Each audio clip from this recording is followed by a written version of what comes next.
The silence of nature is very real. It is not the absence of sound, but the absence of man, Elias had once read, a line that now felt less like poetry and more like a cruel, precise definition of his existence. His world was a muted palette of greys and whites, mirroring the endless Alaskan winter that had long settled around his isolated cabin. Every beam, every creaking floorboard echoed with a silence so profound it pressed down on him, a physical weight. Months had passed since the accident on the river, months since the roar of the rapids had swallowed Sarah's laughter and Lily's bright, insistent questions, leaving only the memory of their last desperate calls. He rarely spoke now, his throat raw, his voice a forgotten instrument. The cabin, once a vibrant hub of life, a place where the scent of baking bread mingled with the sharp tang of pine and the sweet, lingering perfume of Sarah's wild roses, had become a mausoleum. Dust motes danced in the slivers of weak sunlight that pierced the single window, illuminating the untouched quilt on the bed. The small, hand-carved wooden bird Lily had cherished, still perched precariously on the mantelpiece. He had not moved it, he had moved nothing. Each object was a silent accusation, a testament to a life abruptly, violently severed. The axe leaned against the stone hearth, its blade dull from disuse. The traps, once meticulously prepared, hung gathering cobwebs in the shed. Forgotten tools of a trade he no longer pursued with any vigor. He still hunted, enough to survive, but the joy, the primal connection to the land that had once defined him, had withered. It was a chore, a grim necessity, devoid of the ritual and respect he'd once afforded it. His days bled into one another, marked only by the shifting light and the dwindling pile of firewood. He ate cold, simple meals, often standing, his gaze fixed on nothing. Sleep was a restless, fitful thing, haunted by fragmented dreams where Sarah's face would appear, smiling, only to dissolve into the rushing dark waters. He would wake, heart hammering, the cabin's silence even more oppressive, reminding him of the vast empty space where their warmth had been. He'd built this cabin with his own hands, chosen this remote spot for the quiet, for the escape it offered from a world that had always felt too loud, too demanding. Sarah had understood this need for solitude, even embraced it, but she had also been his anchor, his connection. Now, the solitude was a cage, a cold, unyielding tomb. The fire in the hearth, a metaphor for his very soul, often threatened to die out, leaving only ash and the pervasive bitter chill that seemed to seep not just into the cabin, but into his very bones. Then came the blizzard. It descended from the northern reaches with a primal fury, a maelstrom of white that devoured the already bleak landscape. The wind howled like 1,000 banshees, rattling the sturdy log walls of Elias's cabin, a relentless assault that dwarfed his own inner turmoil. Snow piled against the windows, erasing the already distant world, trapping him in an even deeper, more profound isolation. He sat by the struggling fire, a mug of lukewarm coffee clutched in his hands, listening to the monotonous roar, a sound that had become the soundtrack to his grief. But then, a break in the cacophony. A sound, faint and thin, almost imperceptible beneath the storm's vast groan. A whimper. He dismissed it at first, attributing it to the wind's tricks, a branch scraping against the eaves. Yet it came again, more distinct this time, a small, piteous cry that cut through the desolation. He paused, his breath held, his mind, dulled by months of apathy, struggling to process the anomaly. It was a living sound, a sound of distress, out there in the swirling white death. Against every ingrained instinct of self-preservation, against the hardened shell he had built around his heart, a flicker of something, tiny and unexpected, stirred within him. He pulled on his thickest parka, a pair of worn mittens, and pushed open the heavy wooden door. The blizzard hit him like a physical blow, tearing at his clothes, stinging his eyes with ice particles. Visibility was near zero, a swirling vortex of white. He squinted, leaning into the wind, straining to hear the sound again. There, closer now. He stumbled towards the woodshed, its silhouette barely discernible through the driving snow. Half buried in a drift, a small dark bundle lay huddled, almost invisible. As he drew nearer, the whimper grew stronger, a desperate plea. It was a wolf pup, no older than a few months, its grey fur matted with snow, its tiny body shivering uncontrollably. Its eyes, wide and terrified, met his, a raw vulnerability that struck him with an unexpected force. Separated from its pack, lost, dying, he could have left it. The wilderness was brutal. This was the way of things. But something in those eyes, a reflection of his own lost, helpless self, made him act. He knelt, the biting cold seeping through his thick trousers, and gently, almost awkwardly, scooped up the trembling creature. It was feather-light, barely a handful of bone and fur, yet it felt like a monumental weight in his arms. The pup didn't resist. Too weak, too cold, he cradled it close to his chest, shielding it from the wind, and stumbled back towards the cabin. The simple act of carrying this fragile life, a profound and foreign gesture of mercy, one he hadn't known he still possessed. Inside, by the dying embers, he unwrapped an old wool blanket, once Sarah's, its faint scent a painful echo. He laid the pup by the fire, then carefully, with hands unaccustomed to such delicate tasks, offered it a few drops of water from a spoon. The pup lapped weakly, its small tongue barely reaching. A tiny spark indeed had ignited, a fragile flame against the encroaching darkness. The days that followed were a slow, quiet vigil. The pup, whom Elias hesitantly named Shadow, for its dark fur and the way it seemed to materialize from the shadows of his grief, slowly began to mend. Its initial fear gave way to a cautious trust, its whimpers replaced by soft, contented sighs. Elias found himself speaking to it, his voice raspy from months of disuse, the words feeling strange on his tongue, yet necessary. He spoke of the weather, of the dwindling firewood, of memories he hadn't voiced in so long. The pup's unwavering amber gaze, his only silent audience. Shadow, in turn, communicated through soft nudges, a gentle nuzzle against his hand. The rhythmic thump of its tail against the wooden floor when Elias approached. It was an unspoken pact, a shared understanding forged in the crucible of survival and loneliness. The cabin, for the first time in months, began to hold a living, breathing warmth beyond Elias's own fading existence. Shadow's presence was subtle, yet pervasive. Its small body curled by the hearth, its soft breathing, the occasional dream whimper, filled the vast emptiness that had consumed the space. Elias found himself watching the pup, observing its growing strength, its tentative explorations of the cabin. He saw a reflection of resilience, a stubborn refusal to yield to the brutal realities of the wild. And it stirred something within him he hadn't felt since before the accident, a sense of purpose.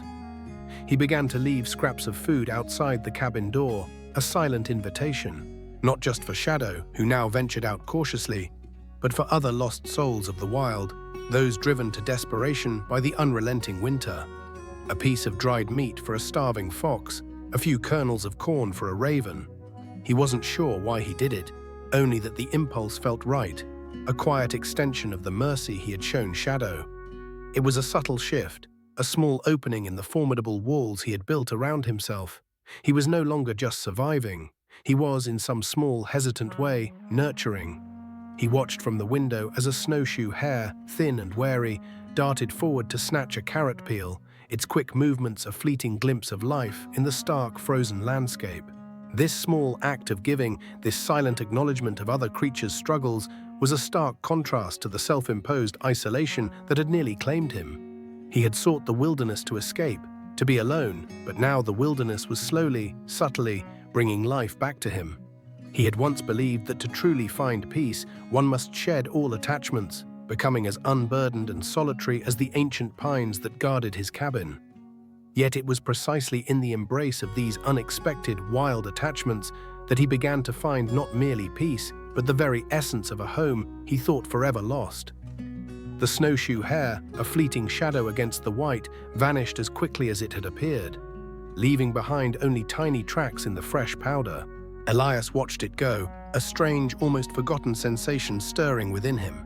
It was not joy, not yet, but a faint stirring of interest. A quiet acknowledgement that life, tenacious and persistent, continued even in this frozen expanse. He continued his ritual, placing out small offerings, a silent treaty with the hungry wild. Days blurred into weeks, and the cabin, once a fortress against the world, slowly transformed into a waypoint, a beacon in the desolate landscape. One evening, as the last vestiges of twilight painted the sky in bruised purples and greys, a new presence materialized at the edge of the tree line. It was larger than a fox, smaller than a wolf, moving with an almost liquid grace, despite a noticeable limp in its hind leg. Its eyes, luminous and piercing, fixed on the scraps Elias had left near the woodshed. A lynx. He had seen them before, phantom-like hunters, rarely venturing so close to human habitation. This one, however, was clearly injured, desperation overriding its innate caution. Elias remained motionless at the window, not wanting to spook the creature. He watched as it cautiously approached, its tufted ears swiveling, its short tail twitching. Shadow, sensing the newcomer, let out a low, rumbling growl from his spot by the hearth. A sound Elias gently quelled with a hand on the pup's head.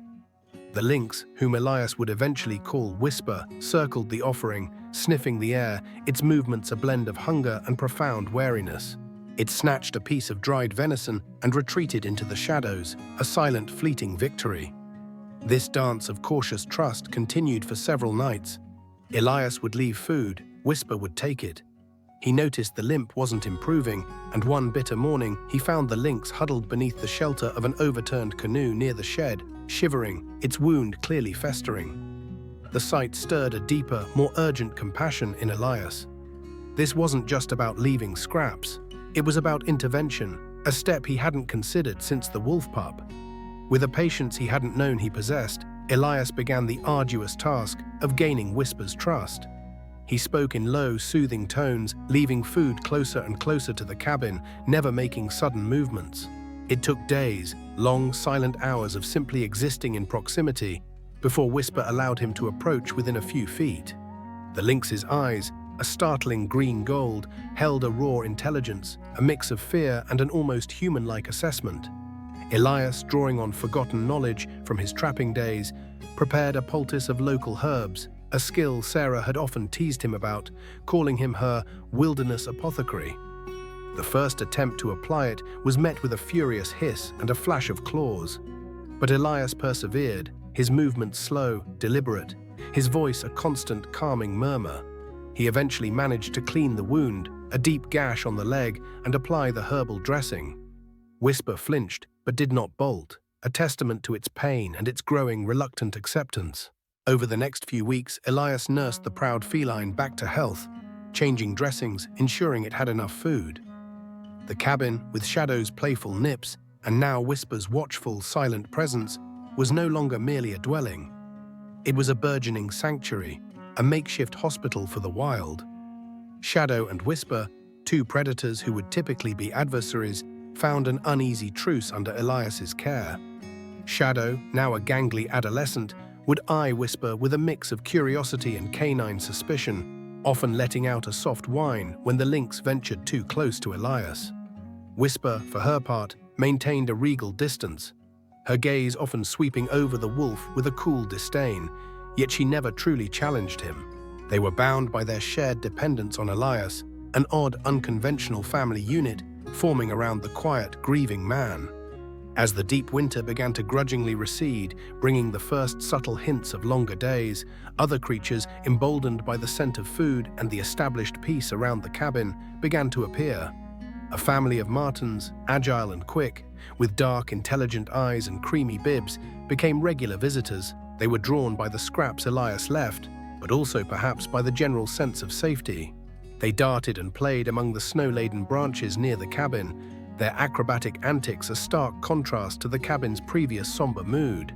Their chittering and playful squabbles added a new layer of sound to the quiet, a vibrant, bustling energy that filled the space Elias had once believed would forever be silent.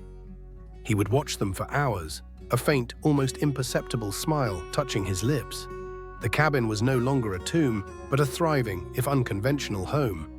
But with this expanding family came a new, profound responsibility. As winter deepened its grip once more, food became perilously scarce. The small offerings were no longer enough. Elias was forced to hunt more, not just for himself, but for Shadow, for Whisper, and even indirectly for the martens, who now relied on the general abundance around his dwelling. This brought forth difficult moral dilemmas, a clash between his past and his emerging present. Elias had been a trapper for years, a master of his craft. The act of setting a snare, tracking an animal, taking its life, had always been a matter of necessity, a skill honed by generations. It was a cold, efficient process, devoid of personal attachment. But now, each kill, each life taken, carried a profound weight. He looked at the deer through the scope of his rifle, and he no longer saw just sustenance. He saw a creature of the wild, a fellow inhabitant of this harsh world with its own life, its own instincts, its own place in the intricate web of existence. He saw the same spark of life in its eyes that he saw in shadows, in whispers. The first time he shot a deer after Shadow and Whisper had become permanent fixtures, the act felt like a betrayal. The crack of the rifle echoed not just through the frozen forest, but through his very soul. He felt a pang of guilt, a deep, unsettling sorrow. He had to remind himself sternly that this was the cycle, the harsh reality of survival in the wilderness. Yet the justification felt hollow. He was taking a life to sustain other lives he had chosen to protect, lives that now looked to him, depended on him. The venison, once just meat, was now a tangible representation of this complex, agonizing responsibility. He processed the carcass with meticulous care, ensuring nothing went to waste. A silent apology to the spirit of the animal. He would leave offerings for the scavengers, a gesture of respect, a quiet acknowledgement of the interconnectedness of all things. His past as an exploiter of the wilderness, a taker, clashed violently with his new role as a protector, a provider.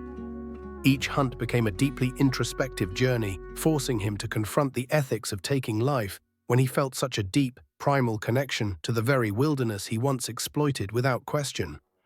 He was no longer just a man in the wild, he was a part of it, and that belonging brought with it a heavy yet strangely fulfilling burden. The winter intensified, an unprecedented blizzard blanketing the region, a storm of such ferocity that it dwarfed even the one that had brought Shadow to his door. Snow piled higher than the windows, burying the cabin almost completely, transforming it into a snowbound cave. The howling wind was a constant, deafening roar, and the temperature plummeted to dangerous lows. Elias and his animal companions were utterly isolated, cut off from even the distant, unseen world. It was during the apex of this storm, a night of swirling white chaos, that a new, terrifying threat emerged. A massive grizzly bear, driven by territorial hunger and the desperate scarcity of food, lumbered towards the cabin. It was a beast of immense power, its usual hibernation disturbed by the severity of the season, its instincts sharpened by starvation. Elias heard it first, a deep, guttural growl that vibrated through the very foundations of the cabin, a sound of raw, untamed power. Shadow, instantly alert, let out a furious, defiant bark, his hackles raised, a primal warning. Whisper, usually so silent, hissed, her fur bristling, her eyes gleaming with predatory intensity. Elias grabbed his old hunting rifle, his heart pounding a frantic rhythm against his ribs. This was different from hunting for food. This was a fight for survival, for the lives he now cherished. He peered through a small, cleared patch on a window and saw the colossal shadow of the bear, its immense paw marks already scarring the snow around the cabin. It sniffed at the door, a low rumble emanating from its chest, testing the wood. In a desperate primal struggle, man and beast united. Elias, his mind sharp with adrenaline, quickly barricaded the door and windows, using whatever heavy furniture he could find. He knew he couldn't kill the bear outright without risking his own life and the lives of his companions. His goal was to drive it away. He fired a warning shot into the air, the roar of the rifle momentarily silencing the storm, but the bear merely grunted, its massive head turning towards the sound, undeterred. Shadow, with a courage that belied his still young age, darted out from a small opening in the woodshed, barking furiously, snapping at the bear's heels, a small, courageous distraction. Whisper, a blur of silent motion, used her agility to climb onto the roof, dropping small chunks of ice and snow onto the bear's head, a strategic annoyance. Elias, meanwhile, used his ingenuity. He threw burning brands from the fireplace out a small protected opening, creating flashes of light and heat that startled the bear. He knew bears were intelligent, and he was counting on its instinct for self-preservation to eventually outweigh its hunger. The struggle lasted for what felt like an eternity. a chaotic symphony of growls, barks, hisses, and the occasional crack of Elias's rifle. The cabin became a fortress, a bastion of life against the encroaching death. At one point, the bear managed to claw at a section of the cabin wall near an old hunting chest, its immense strength tearing at the logs, threatening to breach their sanctuary.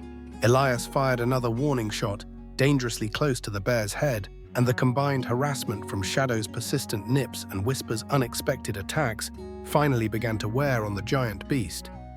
With a final frustrated roar, the grizzly turned and lumbered away into the blizzard, its immense form slowly swallowed by the swirling white. Exhaustion washed over Elias, leaving him trembling, but beneath it a profound sense of triumph. He slumped against the wall, his rifle still clutched in his hands, his breath coming in ragged gasps. Shadow whined, nudging his hand, his eyes filled with a shared understanding.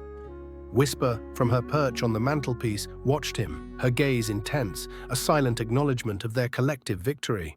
In that moment, an unbreakable bond was forged, born of shared peril, a deep primal understanding that transcended species. They were a unit, a family, bound by blood, sweat, and the raw fight for survival. As Elias surveyed the damage, patching the torn wall, he noticed the old hunting chest that had been partially crushed by the bear's assault. A section of its weathered wood had splintered, revealing a hidden compartment he'd never known existed. Curiosity, a feeling long dormant, stirred within him. He carefully pried open the damaged wood, and inside, nestled amongst old, forgotten trinkets, he found a stack of letters. They were bound with a faded ribbon, and his heart clenched as he recognized Sarah's elegant handwriting. He sat by the fire, the adrenaline slowly fading, replaced by a different kind of tremor. Shadow lay curled at his feet, Whisper watched from a shadowed corner. He unfolded the first letter, his hands shaking. The date was from before Lily's birth, years before the accident. Sarah's words, flowing from the page, were like a ghost's touch, a voice he hadn't heard in so long. She wrote of her love for him, her dreams for their future in the wilderness, but also, subtly at first, of her deep concern about his increasing isolation. She spoke of his silences, his tendency to retreat, even before they moved to Alaska. She understood his need for quiet, but she worried it was becoming a wall, not a sanctuary. "My dearest Elias," one letter read, "I see the peace you find in these mountains, and I cherish it for you. But I also see the shadows that chase you, the ones you hope to outrun by coming here. This isn't just about a new life, is it?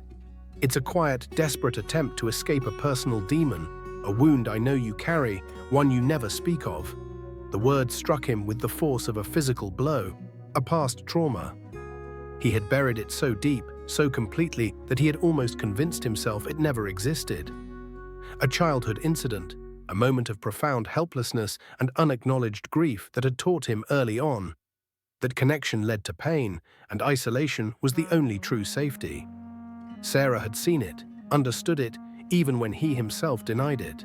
She had supported their move, not just for the adventure, but as a quiet act of love, hoping the vastness of the wild would somehow heal him, not just hide him. The letters continued, spanning years, each one a testament to her perceptive heart. She wrote of her fears that his emotional walls were growing thicker, even as their family blossomed. She pleaded with him gently to find connection, to embrace purpose beyond mere survival. "Don't let the quiet consume you, my love," she wrote in one of the last letters, dated just weeks before the accident. "The wilderness can be a mirror reflecting our deepest fears, but it can also be a canvas for new beginnings. Find your purpose, Elias. Find your connection. For Lily, for me, and most of all, for yourself." Reading her words, Elias felt a ghost's embrace, a warmth he hadn't realized he was craving. He realized with a devastating clarity that Sarah had understood his internal struggles better than he had ever known. The tragedy hadn't just been an external blow, a random cruel twist of fate. It was a catalyst, a brutal awakening, forcing him to confront the profound emotional isolation he had chosen for himself. The very walls Sarah had so gently yet persistently tried to dismantle. The accident now seemed less an isolated event and more a tragic consequence of the emotional distance he had cultivated, a consequence he had to live with, but one he could now, finally, begin to understand. A torrent of emotions long suppressed, broke through his carefully constructed dam. Grief, raw and agonizing, but also a new, bewildering surge of gratitude and, most surprisingly, hope. Sarah hadn't abandoned him, even in death. Her words were a lifeline, a map to a healing he hadn't known was possible. He wept then, for the first time in months, great racking sobs that tore through his chest, releasing years of unspoken pain. Shadow whined softly, pressing closer, nudging his hand. Whisper, uncharacteristically, descended from her perch and rubbed gently against his leg, a soft, familiar comfort. The animals, in their simple, unconditional presence, had unknowingly begun the healing process his wife had so desperately hoped for. They had chipped away at the ice, melted the frozen core of his heart, preparing him for the truth Sarah's letters had finally delivered. He started to forgive himself, not for the accident itself, but for the isolation, for the walls he had built, for the part he played in creating the emotional chasm that had, in its own way, contributed to his profound sense of abandonment. It was a quiet internal revolution, a seismic shift in his understanding of himself and his place in the world. With the arrival of spring, the wilderness outside the cabin underwent a profound transformation. The snow receded, revealing nascent green shoots, the rivers thawed with a joyful roar, and the air filled with the scent of damp earth and new life. Elias, too, began to mend. He repaired the cabin's damaged wall, but more importantly, he began to mend himself. The physical repairs were methodical, purposeful, a tangible expression of his renewed will to live, to create, to nurture. He replaced the splintered logs with care, each hammer blow a deliberate act of rebuilding, not just the structure, but his own shattered spirit. His approach to the wilderness and his place within it shifted dramatically. He ceased trapping for profit, the old, efficient methods now feeling discordant with his awakened sense of connection. Instead, he focused on sustainable hunting and foraging, taking only what was necessary, with reverence and gratitude. He learned to identify new edible plants, to track game with a quieter, more respectful intent. He built small, sheltered dens for Shadow and Whisper near the cabin, acknowledging their place as permanent, integral parts of his life, not just temporary guests. He even constructed a small, elevated platform for the Martens, a safe haven where they could play and rest. The cabin was no longer just his. It was a shared home, a microcosm of the interdependent wild. And then he began to write. Not for anyone to read, not for publication, but for Sarah. He took out a fresh pad of paper, dipped his pen in ink, and began to pour out his heart, a silent dialogue of healing. He wrote of his days, of Shadow's growing strength, of Whisper's quiet dignity, of the Martens' playful antics. He wrote of his guilt, his understanding, his slow, arduous journey towards forgiveness. He wrote as if her spirit could still read them, as if her gentle, perceptive eyes could still follow his transformation. These letters, filled with the raw honesty of a man stripped bare and slowly rebuilt, became a sacred ritual, a tangible connection to the love he had lost, and the love he was slowly rediscovering within himself.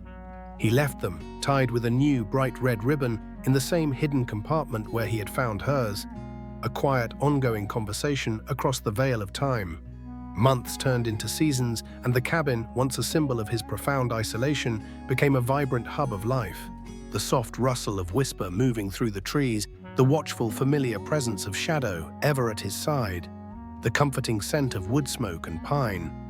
These were the new rhythms of his existence.